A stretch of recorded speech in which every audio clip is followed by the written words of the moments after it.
여러분은 예수가 이 땅에 오셔서 어떤 사역을 하셨다고 생각하십니까? 가장 먼저 떠오르는 것은 이곳저곳 다니시면서 복음을 전파하셨고, 병든 이들을 치유하셨고, 또 귀신 들린 사람에게 축기를 해주셨고, 때로는 초자연적인 기적을 베풀기도 하셨죠. 그런데 저는 이것보다 더 중요한 예수의 사역이 하나 있었다라고 생각하는데요. 그것은 바로 지는 상상에 익숙해 있던 민중들에게 새로운 이기는 상상을 가능하게 해주신 것이라고 생각합니다. 예수는 하나님 나라 비유를 통해 새로운 상상을 불어넣어 주셨습니다. 비유를 뜻하는 헬라어 파라볼레는 옆에라는 뜻의 파라와 던지다 라는 뜻의 발로가 합쳐진 말입니다. 말 그대로 옆에 던져놓는다 라는 의미입니다. 원래 비유는 어떤 어려운 개념을 설명하기 위해서 개념을 먼저 설명하고 그 다음에 사람들에게 익숙한 어떤 것을 옆에 이렇게 툭 던져놓고 나란히 비교해서 이해시키는 설명 기법인데요. 그런데 예수는 하나님 나라 비유를 설명하실 때 개념을 설명하지 않으시고 그냥 비유를 툭 던져 놓으십니다. 마치 절망적인 현실 옆에 이것을 나란히 놓고 대조해 보라는 듯이 그렇게 하십니다. 로마 제국 아래에서 무기력에 익숙해진 사람들, 기도해도 달라지지 않고 저항하면 더 나빠지는 삶에 길들여진 사람들 옆에 예수는 그들의 현실과는 전혀 다른 어떤 새로운 나라에 대한 가능성을 비유로 툭 던져 놓으십니다. 이 비유는 대체로 하나님 나라는 이와 같다라고 시작합니다. 힘이 곧 정의가 되고 평화라는 이름으로 폭력이 자행되는 제국주의적 세계관이 지배하는 곳에서 예수는 힘의 논리가 완전히 뒤집어지는 나라에 대한 상상, 작고 힘 없는 존재가 주체가 되는 상상, 겨자씨처럼 작은 이들이 하나님 나라의 그늘이 되고 안식처가 되는 상상, 그런 상상을 불어넣어 주십니다. 예수는 다양한 비유를 들려주셨는데요. 저는 이 중에서 오늘 여러분과 겨자씨의 비유를 살펴보려고 합니다. 마가복음 4장 30절에서 32절 말씀입니다. 예수는 이렇게 말씀을 시작하십니다. 우리가 하나님의 나라를 어떻게 비길까? 무슨 비유로 그것을 나타낼까? 이 물음에서부터 예수의 마음이 느껴지지 않으세요? 여러분? 하나님 나라가 도무지 보이지 않는 시대에, 하나님의 통치가 도무지 느껴지지 않던 시대에 어떻게 하면 하나님 나라를 잘 알려줄 수 있을까 하는 예수의 고민하는 마음이 잘 느껴집니다. 그도 그럴 것이 구약 성서는 온 세상을 창조하신 창조주 하나님, 온 세상을 다스리시는 왕 되신 하나님, 그리고 이 땅의 심판과 구원을 가져오실 구원자 야훼 하나님에 대해 계속 이야기를 합니다. 구약 성서에서는 하나님의 나라라는 단어가 직접 나오진 않지만 야훼 하나님이 통치하시는 이 모든 천하 만물이 다 하나님의 나라라고 알려줍니다. 그런데요, 이 말은 당시 민중들에게 얼마나 공허하고 멀게 느껴졌을까요? 예수는 이들에게 하나님 나라를 알려주시기 위해서 겨자씨를 비유로 가져오십니다. 하나님 나라는 겨자씨 한 알과 같다. 그것이 땅에 뿌려질 때에는 땅 위의 모든 씨앗들 가운데서 가장 작다. 그러나 뿌려지고 나면 자라 올라와서 모든 풀보다 더 커지고 큰 가지들을 내어 공중의 새들이 그 그늘 아래 깃들 수 있게 된다. 여러분은 혹시 이 비유가 좀 낯설지 않다, 어디서 본 것 같다, 어디서 들은 것 같다, 이런 느낌이 들지 않으시나요? 사실 이 비유는요, 에스겔 17장 22절에서 24절에 있는 말씀과 굉장히 유사한 부분이 많습니다. 제가 한번 읽어볼게요. 어떤 부분이 같고 어떤 부분이 다른지 잘 들어보세요. 주 하나님이 말한다. 내가 백향목 끝에 돋은 가지를 꺾어다가 심겠다. 내가 그 나무의 맨 꼭대기에 돋은 어린 가지들 가운데서 연한 가지 하나를 꺾어다가 내가 직접 높이 우뚝 솟은 산 위에 심겠다. 이스라엘의 높은 산 위에 내가 그 가지를 심어 놓으면 거기에서 가지가 뻗어나오고 열매를 맺으며 아름다운 백향목이 될 것이다.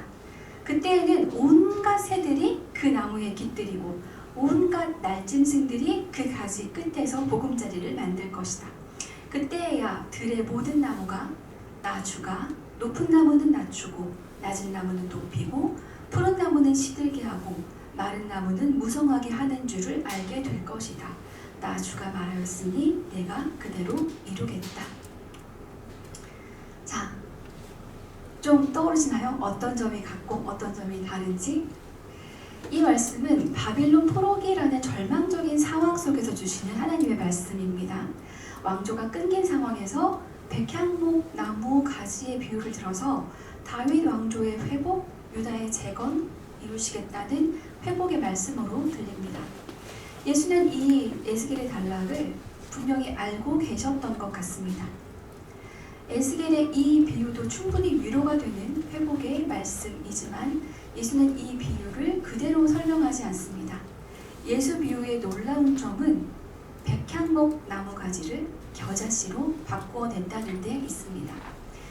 백향목이 어떤 나무입니까, 여러분? 모든 나무들 중에서 왕이라 불리는 나무입니다. 거대하고 위험 있는 나무들 중에 귀족, 나라의 영광과 강력한 통치력을 상징합니다. 당시 유대 사람들이 꿈꾸던 하나님의 나라는 아마 바로 이런 백향목 같은 하나님의 나라였을지 모릅니다. 언젠가 하나님이 저 로마라는 나무를 꺾고 우리를 백향목처럼 모든 나무들 위에 우뚝 솟게 하시겠지? 사람들은 화려하고 압도적인 힘의 회복을 기다려왔을지도 모릅니다. 하지만 백향목의 비유를 상상하면 상상할수록 현실과의 괴리감은 더욱 커졌을 테고 무력감은 더 깊어졌을 것입니다. 백향목은 저 높은 산에 있는 것이지 짓밟히는 민중의 밭에는 없는 것이었기 때문입니다. 바로 그때 예수는 에스겔의 언어를 빌려와서 전혀 다른 상상을 던지시는 것입니다. 하나님 나라는 백향목이 아니라 겨자씨와 같단다. 겨자씨는 어때요, 여러분? 백향목의 반대편에 있습니다. 겨자씨의 크기는 1mm에서 2mm 정도로 밭에 심는 씨앗 중에 가장 작은 씨앗입니다. 백향목이 가장 거대하고 위험 있는 것을 상징한다면 겨자씨가 상징하는 것은 아주 작고 보잘것없는 것입니다. 왕조의 회복? 그건 난 잘 모르겠고 난 너희 아주 작고 보잘것없다고 취급받는 너희들이 이루는 하나님 나라는 안다. 그건 내가 알고 있지. 너희도 잘 알고 있잖아. 너희가 그 하나를 골라서 손으로 집어내기도 어려운 그 작은 겨자씨 하나가 얼마나 큰 나무로 자라는지 말이야. 너희는 바로 그런 존재들이야. 그 어떤 나무보다 더 울창해지는 그런 씨앗이라고. 밭에 정성껏 심고 가꾸는 작물이 아니지만 그냥 툭 심겨지면 도저히 막을 수 없는 생명력을 가져서 자라고 번지고 울창하게 되고 제 스스로 막 불어나는 그런 겨자씨를 예수는 하나님 나라의 비유를 위해 가져오십니다. 그리고 겨자씨는 작을 뿐만 아니라 통제 불가능한 씨앗이기도 합니다. 일단 심겨지면요, 밭의 경계를 넘고 담장을 퍼져나가고 그래서 아주 성가신 잡초 취급을 받았다고 해요. 농부들이 제발 우리 밭에는 들어오지 말아라 하고 손사래를 치던 것이 겨자씨였다고 합니다. 이렇게 끈질긴 생명력을 가진 겨자씨는 통제를 거부하고 경계를 넘어서 자꾸만 확장되어 갑니다. 이렇게 작은 씨앗이 울창한 나무로 자란다는 것만으로도 겨자씨의 비유는 이미 충분한 의미를 가지고 있는 것처럼 보입니다. 그러나 예수의 비유는 거기에서 멈추지 않습니다. 예수 비유의 마지막은 울창하게 된 그 나무가지에 공중의 새들이 몰려와서 그 그늘 아래 깃드는 것입니다. 겨자씨의 최종 상태는 울창함이 아니라 환대와 안식의 공간입니다. 로마의 뜨거운 폭죽에 지친 이들, 성전의 문턱에서 쫓겨난 이들, 경계 밖으로 자꾸만 떠밀려 나가서 이 땅에서는 한 평의 땅도 얻지 못하는 그 공중의 새들 같은 존재들이 가지에 깃들어 쉴 수 있는 이 환대의 공간을 이루게 되는 것이 겨자씨의 최종 상태입니다. 예수는 백향목을 겨자씨로 바꾸었듯이 온갖 새들을 공중의 새들로 바꾸어 설명하고 계십니다. 먹을 땅이 없는 이들, 작고 초라해서 아무것도 아닌 존재로 취급받는 이들은 예수의 이 비유를 들으면서 곧바로 흥겨운 상상이 시작되었을 것입니다. 작고 보잘것없는 이들이 하나님 나라의 주체가 되는 상상, 힘을 가진 자가 통제할 수 없는 생명력을 지닌 존재가 되는 상상, 잡초 취급을 받던 이들이 제국이 주지 못했던 그늘을 만들어내고 갈 곳 없는 이웃을 품는 안식처가 되는 상상. 이 얼마나 기가 막히고 흥겨운 상상입니까? 이것은 바로 지는 상상만 계속 해온 민중의 힘겨운 현실 옆에 툭 던져놓는 이기는 상상입니다. 정복하고 뒤집어 엎는 이기는 상상이 아니라 포기하지 않고 끈질기게 점점 퍼져가는 이기는 상상입니다. 오늘 우리가 살아가는 이 시대는 어떻습니까, 여러분? 2000년 전 로마 제국보다 더 거대하고 정교해진 제국주의의 망명이 전 세계를 휘감고 있습니다. 미국은 자국의 이익을 위해서라면 타국의 주권을 비웃고 유린합니다. 한밤중에 다른 나라 대통령을 납치였죠. 납치해오는 장면을 우리가 모두 보았잖아요. 또 이민자들을 추방하기 위해서 폭력을 사용하고 심지어 자국 시민의 저항에도 주저하지 않고 총을 쏘아대는 잔인한 힘의 논리가 지배하고 있습니다. 더욱 비극적인 것은 무엇입니까? 기독교가 이 권력의 질서에 깊이 연루되어 있다는 사실입니다. 악에 저항해야 할 기독교의 언어가 악한 권력을 정당화하는 언어가 되어버렸습니다. 기독교의 조직과 재정은 권력의 유용한 도구가 되어버렸습니다. 한국교회는 어떻습니까? 우리는 통일교 신천지라는 괴물을 낳았고 종교 장사꾼을 광장의 목소리가 되도록 허용했습니다. 방치했습니다. 교회들은 기독교의 본질을 잃어버린 채 그리스도의 제자가 아닌 개교회의 이익에 충성하고 봉사하는 맹목적인 교인들만 양산하고 있습니다. 그리고 신앙의 이름으로 소외된 이들을 혐오하고 배제하고 교회는 공중의 새들이 깃드는 안식처가 아니라 오히려 밀어내고 내쫓는 비정한 장소가 되어버렸습니다. 한국교회는 과연 개혁될 수 있을까요? 아무도 말씀 안 하시면 어떡해요? 한국교회는 개혁될 수 있을까요, 여러분? 네. 우와, 벌써 이기는 상상이 시작된 것입니까?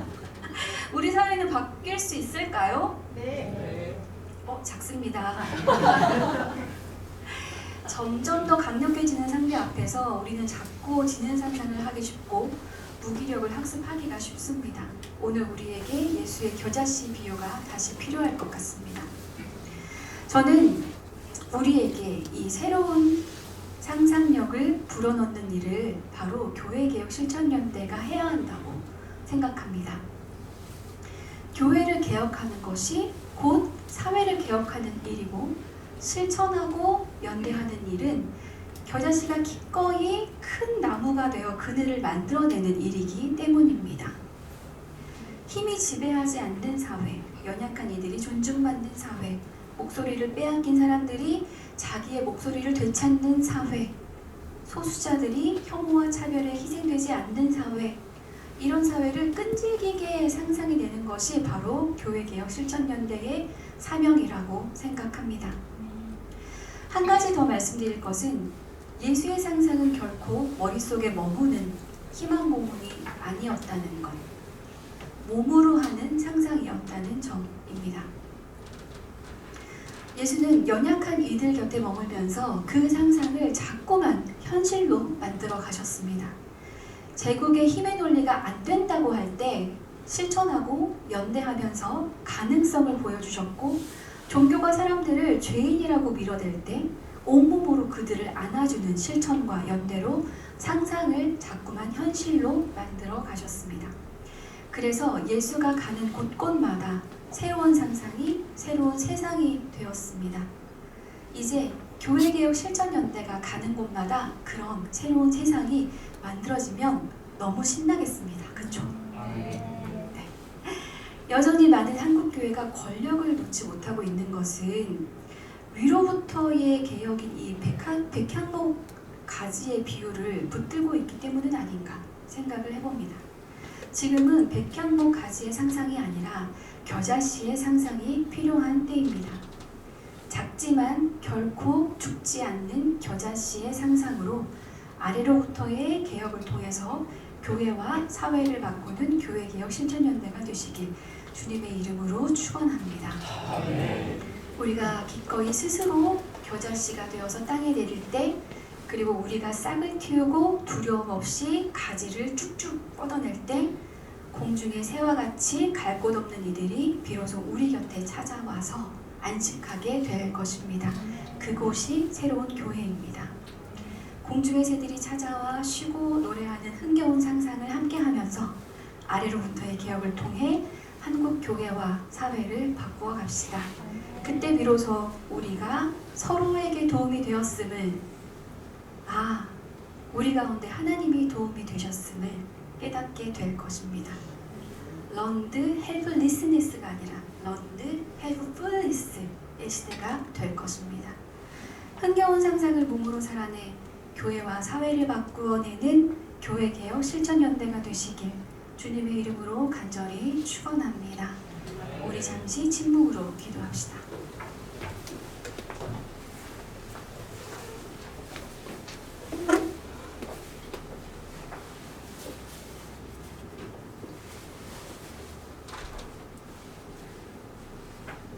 사랑의 주님, 오늘 우리에게 지낸 상상을 멈추고 겨자씨의 흥겨운 이기는 상상을 시작하게 해주시니 감사합니다. 교회개혁 실천연대가 먼저 흥겨운 상상을 시작하게 하소서. 머릿속 상상이 아니라 몸으로 살아내는 상상을 하게 하소서. 연약하고 작은 이들과 함께 기꺼이 겨자씨가 되게 하시고, 작은 힘들이 모여 가지를 뻗어 공중의 새가 깃들 만한 그늘을 만들게 하소서. 백향목의 회복을 기다리느라 겨자씨의 소중함을 놓치지 않는 교회개혁 실천연대가 되면 좋겠습니다. 어디에도 도움이 없다고 절망하는 이들이 서로에게 도움을 얻고, 서로의 도움 가운데 기적을 이루시는 하나님의 도움을 경험하게 하소서. 아래로부터의 연대와 실천으로 교회와 사회가 개혁되어서 이 땅에 하나님 나라가 이루어지는 것을 여기 모인 우리 모두가 보게 하소서. 우리 모두의 연약함을 품어 큰 그늘이 되어주시는 주 예수 그리스도의 이름으로 기도합니다.